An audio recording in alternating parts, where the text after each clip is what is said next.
Welcome back to Heal Inside and Out. We are having Marla join us again today, which is exciting.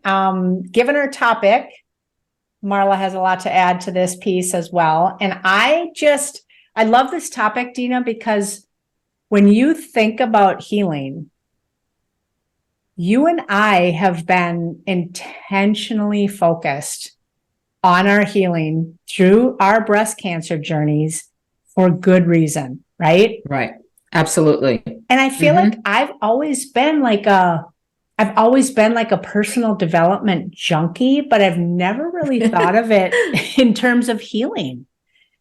And now when I think of all the healing I'm doing, it's just makes me more and more hungry for more personal development, because that really is helping me grow as an individual, and it's helping me heal. Right. Now, it's funny you should say that you've been a personal development junkie, whereas always heard about personal development and doing some things in the morning as a routine or the evening as a routine. But I truly didn't dive into that till I got diagnosed. Okay, so that's fascinating because I believe we are all healing from something. Absolutely.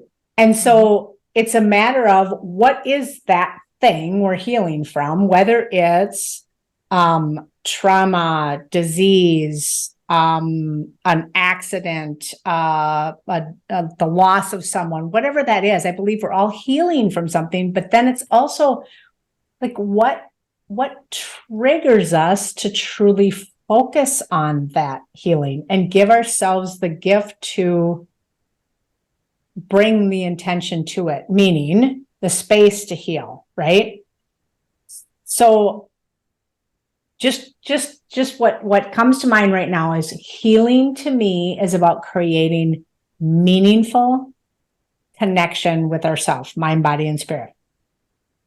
And that means taking better care of ourselves and loving ourselves, but it also means letting go of the things that no longer serve us. Does that resonate with you guys? Yeah. It sure does. And like I said, it took me till I got diagnosed to realize that. I started to realize it maybe, I don't even know if it was right in the beginning when I was diagnosed, or always wished that I had done it earlier in life because of specific traumas that I had gone through, and learning how to let things go and how to stop saying yes to everybody and anything that came my way. So it's something that you really have to just kind of say to yourself, wait a minute. I don't want something traumatic in my life to happen for me to choose myself first and truly not feel guilty about it. I love how you put that. And I would just add that I think, just as listening to you both each week and all the conversations that we've had individually just about healing and where we're at in life. I mean, I'm coming into this conversation without having breast cancer, but so much of what both of you talk about resonates and means something to me too, because I'm just at a stage where it may not be something traumatic in my physical health, but I may be dealing with other things as part of my aging process or part of my life that is just happening. And it still applies to what you said, Maggie. We're all healing from something, whether it's becoming empty nesters or our kids growing up and moving out, or a parent passes away, or there's just a lot of things that are happening that these topics relate to over and over again. That's such a good point. And I know I feel it in our day-to-day conversations, because Dina, you and I can talk about healing as it relates to our shared experience with breast cancer. And we can relate to different things that we're focused on. But then when I find myself talking to you, Marla, it's like you bring up things that are like, oh, that makes sense to me, and vice versa. And it is out of the context of breast cancer. So I think this is such an important topic, given, not to exclude the men out there, but given this women supporting other women in all of these ways that we truly need to heal ourselves. Right. What just struck me, because I was in the healthcare arena for 32 years, when you said women to women and you brought up the men, I've taken care of a lot of men on like a medical surgical floor where it was just strictly men. And I want the listeners to know as well, because the men also can feel this way. They feel like they need to provide constantly. Mm-hmm. So they're always working and thinking, how am I going to support my wife or my significant other, the kids, the grandchildren? What kind of legacy am I going to leave? Women do the same thing, especially women for the last, I don't know how many years that have gone into higher positions at jobs or started their own businesses. And to me, no matter who you are, this truly, truly relates on so many different levels. And that's a great point, because I can have these conversations with my husband as well, and it sends him in a different direction potentially, but there's relatability there because he's healing from different things as well. Exactly. Well, and I think, Dina, what you just said earlier about how you had to learn to let go of things or change and shift in your healing process, right? I think that's so true with what you were just mentioning, Maggie, about just even career changes or things that people are considering on, well, I've been in this role, I've been doing this for so long, and now this is not what I'm passionate about, or I want to explore something that helps people in a different way or helps myself in a different way. And I think that's true for healing from even any sort of illness. In the same way, you have to find what serves you and what no longer serves you, or how you draw the lines or say no to things going forward. It's also about finding the right community. Yes. It's something that you might have to try a few different communities before you find the right fit. You know, it's something that I bring to the table on a different level because I didn't use a community when I was going through my journey. I developed a community instead. Mm-hmm. Yeah. Okay. As we are here right now as well, you know. Go ahead. You were going to say something. Well, I was just going to say, I love that you said at the table, because in Love Me Healing, we refer to it as your seat at the table, being very mindful about who is there, right? Mm-hmm. And also being mindful of what you bring to your own table.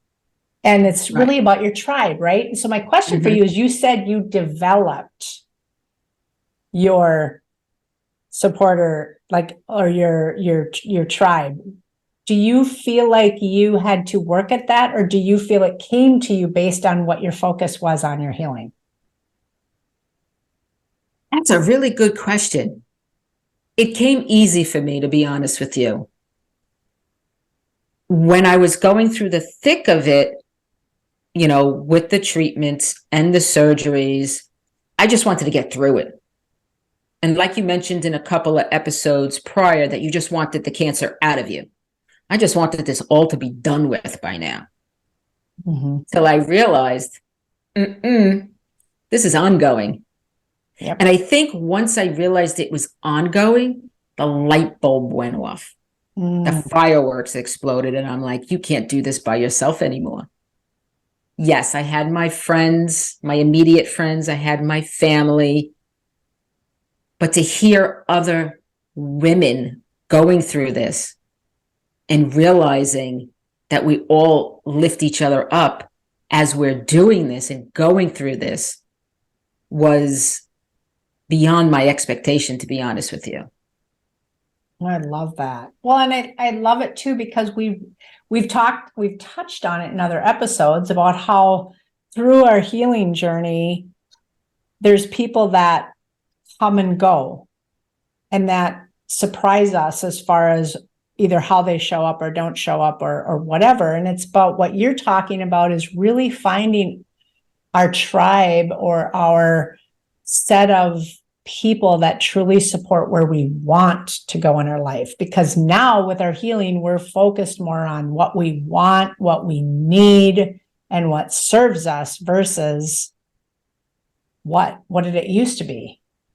Right, exactly. And Marla, you brought up an interesting point about how the aging process, how we need to heal through that.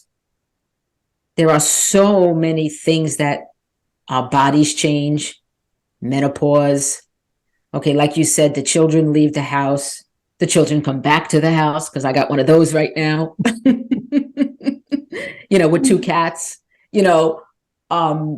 It's there's so many different things. The joints hurt, whether it's because of an illness or not. The aging process is the way it is.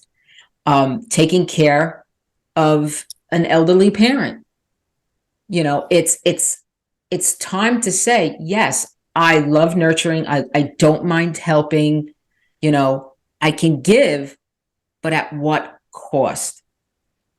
And usually that cost is running on that hamster wheel, starting at 6 a.m. and closing your eyes at midnight. Okay, because you're just constantly going. And it's just like, put the brakes on. Because if I don't put the brakes on and really heal myself, how am I going to help others? It's the old expression, with the oxygen that, put your oxygen on first before you can help somebody else. And I know there's times I just don't like that expression, but it's true. It really is true. You can't serve if you don't serve yourself first. Well, and the other thing that I think is so beautiful about the community that you're both fostering through this podcast and through your individual businesses is just that it helps people not feel so alone with whatever you're going through. That community, just so many of the feelings and thoughts that we're going through are shared, and they do resonate, because you feel like when you're in it, is this just me? Is this just me struggling with this? But I don't know that it's the right word to say, comforting to know that someone else at least understands and can see you, maybe, if nothing else at that moment. Not that you want to feel comfort that someone else would struggle in whatever that struggle is, but the feeling heard and seen and understood is such an important part of connecting with other people and connecting to your own self for healing. Right. I love that, Marla, because what you just made me think of is that it brings you comfort to not feel alone, but that connection is created. And then you can continue conversations and you continue supporting each other and that sort of thing. So that meaningful connection becomes there. And I think with the focus on healing, I look back and I think, why did I take breast cancer? To get me to focus on it, right? Like, I think back to other traumatic events in my life, like when my daughter at age 11 was hit by a car, and it like literally stopped our world for weeks. And all the distractions of career and all the other priorities and important things in my life, they just got set aside because there was no choice. My daughter needed me, right? So I think about that. We got to the other side of that, and I went right back to my workaholism and my practices that were not serving me. But the breast cancer literally was like survival mode. I now have to create the space to heal or else. Mm-hmm. And to your point earlier, Dina, it's sad that we have to wait for something like that. I mean, we don't have to wait. It's sad that sometimes that is what we wait for. Exactly. I just wish we can just turn the clock back and do this from early age. Yes, yes. Wow. It brings up a lot. I'm just thinking about, from going from living at home, growing up, to some bullies in the neighborhood, to getting in high school, to going through college and starting a career and then getting married, start a family. If I knew these strategies and tools and have that self-awareness that I come first, or you come first, or Marla comes first, whoever's in that mindset right now, life might have been a little bit different. And not that I'm saying that like I wasn't happy or anything like that. It was just, I wish I knew more back then than I do now. Well, and that's I'll go ahead, Marla. Oh, I was just going to say, sometimes we are so much in the automatic drive, like we just are not thinking about even the things you've talked about in terms of like habits or things. It has stopped me in my tracks and go, I don't even stop to think about this and it takes that big pivot point to say, oh, I have to think about this going forward. I just, hurt my ankle or something, or it's an illness or something that makes you have to shift, but we don't have to let it get to that point. To what you were saying, Dina, it just can be something that I wish we could proactively think of sometimes, but if nothing else, just hearing someone else's story sometimes can be that catalyst to make us shift. Right. And everybody has to learn, figure it out, try it on for size, so to speak. If you try one thing and it doesn't work, then let's try something else.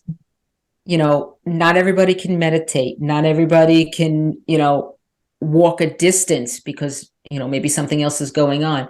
But to find those little moments and those things that you sit and reflect on and can put into your daily activity to do.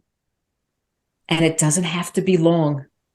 Does not have to be long. It could be 2 minutes, 5 minutes, 20 minutes, whatever fits into your lifestyle and makes you happy and makes you fulfilled. Yeah, and I think we underestimate the power of I always talk about healing mind, body, and spirit, the power of all of them, because something will get us the message if we're not taking care of ourselves. And in my case, I always say, I truly believe it happened. This was a gift for me. My body was saying, you have to stop. You have to shift. Yep. And that, that was, I don't know that I would have listened to my body if it didn't scream that loudly, which is sad. Yes, it's sad, but now we have the tools and we have the self-awareness, and we're practicing, because that's what it is. It's practice. Yeah. To move forward and not allow these things to take over anymore. That's a great point, because I can't call it a gift that happened for me versus to me if I don't see the gift in it. And the gift has been to show me the power behind taking care of myself and focusing on my healing in a very intentional way. Yeah. Nice. Well, this has been a beautiful conversation, and I look forward to more similar to it. I think that it, in and of itself, has truly emphasized the point we make about healing truly is inside and out. Thank you for joining us. We hope you found value in today's episode. And remember to share your real and raw insights with us by going to healinsideandout.com, where you can also find additional information and resources.